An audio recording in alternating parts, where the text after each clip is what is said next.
What's happening, folks? Back with another reaction, back with some more soft cell. Indeed, getting back to this deep dive after it's been off a little longer than I intended, but we are back to this Last Night in Sodom. Once again, big shout out to massive hero of the channel, Kim. And the next tune, I think is probably a name. I entered it into Google Translate and it was like, I'm not sure what to do with that. Do you mean lay something? And it was like, do you mean the equalities or the inequalities? But it was like only by changing the specific letter and character configuration that it came up with those possibilities. So my guess is it's a name, and if that is the case, and even if it isn't, it's a single word, maybe 2-word title. But yeah, ultimately I'm not quite sure what to make of it, and I don't know, would it be French, would it be Spanish? It feels more like French with the L and the apostrophe, but again, my best guess is that it's a name, and in that regard, I would not know what to make of it in advance, so let's get straight to it. This is Soft Cell. The tune is like La Escuelita, and yeah, it's from their 1984 album, This Last Night in Sodom.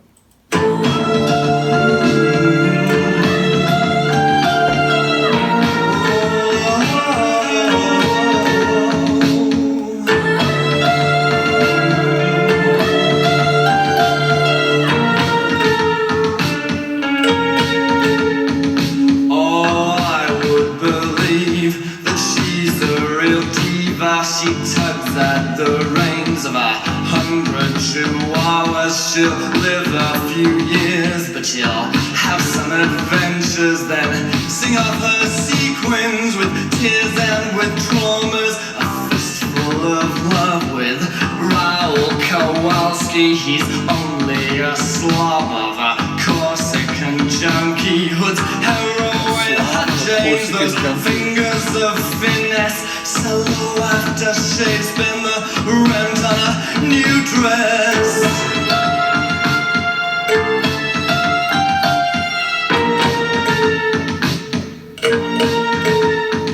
Chi-Chi at the bar, dressed a La Escuelita, talks of Jones and tomorrow's rhinestones. Chi-Chi at the bar, dressed a La Escuelita, talks of Jones and tomorrow's rhinestones. I'm so sick in my spare time, humoring thugs.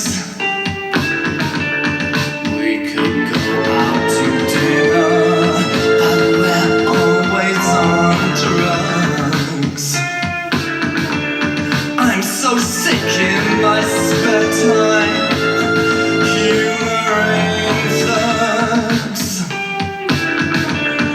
We could go out to dinner, but we're always on drugs.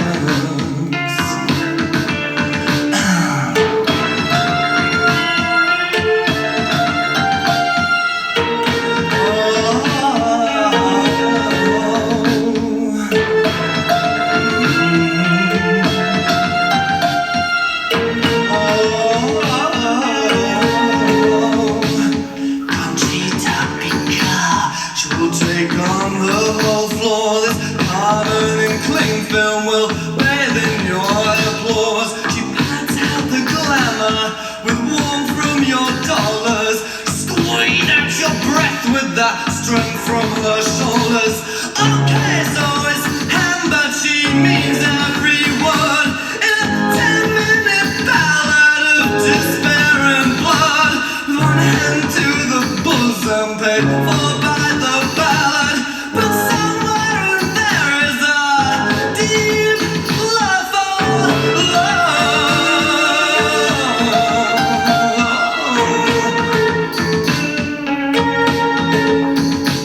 Chi-Chi at the bar, dressed a La Escuelita, talks of Jones and tomorrow's rhinestones. Chi-Chi at the bar, dressed a La Escuelita, talks of Jones and tomorrow's rhinestones. I'm so sick in my spare time, humoring thugs. We could go out to dinner, but we're always on drugs. I'm so sick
the bar dresser, last word is toast of Jones and tomorrow's right songs. I'm so sick in my spare time.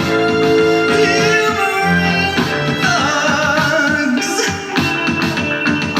We could go out to dinner, but we're always on drugs.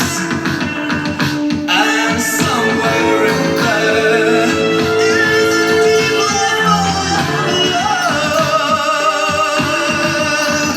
And somewhere in there is a demon of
Crazy. It's such a good tune. It's insane. Like, where do I begin?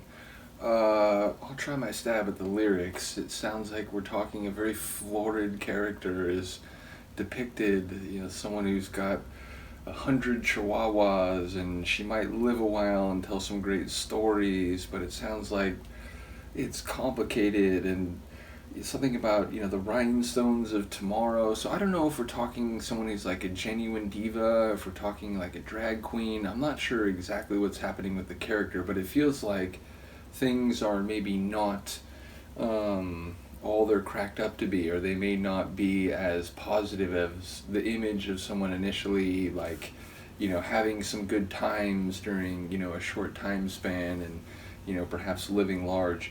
I'm not really sure what's happening lyrically, but like vocally, it's just another performance where like there's literally no other singer than Marc who gives that performance, and it's just like honest, audacious, brave, like it's insane. Then it's like I've said before that listening to him sing and to their music, certainly as we've gotten like later, like it's still mid 80s, but as we've gone forward in time with them, it feels more and more like I'm being charmed and also like hunted by a vampire, or like as if I was getting into some dark sea that I knew would be my doom, but somehow it's compelling and I'm enjoying it. And this one had that same feel, and it made me think, it's like this last night in Sodom, the idea of you're in this doomed place, and it's, whatever time you have, you're sort of letting all of your true emotions and, behaviors just sort of, unleash. It just feels like this track is another example of what this album is doing. So again, without really having picked up on the lyrics in a meaningful sense, that was one heck of an experience going through that tune. And just anyway, the little guitar riff, those little bass runs, the again sort of seductive yet dangerous atmosphere, and then you come in with the sax. It's got soul, it's got sass. I can't even believe the tune. Like by the end, I literally didn't believe what I was hearing. And again, I would give a standing ovation, but then you'd be looking at my torso only, and that'd be sort of weird. So I'll spare you that. But honestly, what a tune! Whatever was going on. Oh, and the line about we'd go out to dinner, but we're always on drugs. It feels on some level, even if we're talking about characters, given what I've heard and what some people have mentioned in the comments, this might be on some level autobiographical, and it's hard to live a normal life when you're having like intense and psychedelic and or otherwise chemical experiences. And again, as someone who was in the rave scene in the late 90s, even though I tried to be more responsible than some other people I knew, I know what it's like to feel like shit, I gotta go talk to normal people right now, like what the fuck. It just, yeah, so basically I feel like the artistic merit of what they're doing, no matter what's happening in their personal life at this time, or even their professional lives in relation to the labels, and I've heard a little bit about sort of the conflicts and sort of the standoffs or the showdowns that was indicative of this period. But damn, like the music they were making is stunning in a sort of darkly beautiful way. So again, I tend to ramble when I hear a tune I like a lot, so hopefully some of that made sense. In any case, again, shout out to Kim, shout out to Mark, I know has been here a number of times, as well as other folks. I think Philip has shown up, and other people who are in different deep dives, I think will show up in the soft cell journey. So big shout out to all of you. And again, it's one of those things where like a synth pop group, yes, and yet in their own lane and in their own way, as much as any other. When I say that, where it's like, okay, I'm an editor and I'm a writer, and ultimately, if you have to put ephemeral abstract phenomena into hardened, clear, and discrete language, then you're going to have to make choices. And ultimately, I get that sometimes people don't want to put labels on things. But again, if we are to converse and use language on some level, you have to make semantic decisions. And honestly, like, there are times where I feel like the semantic hardware I have at my disposal fails to fully capture the experience. So again, it's like synth pop, yes, but each group that fits under that label in a legitimate sense, it seems like there's so many different ways to be a synth pop group, and Soft Cells is wicked, it's dark, but it's highly compelling. So I'll stop talking now. Let me know what you think of the song. I'll see you next time. Peace.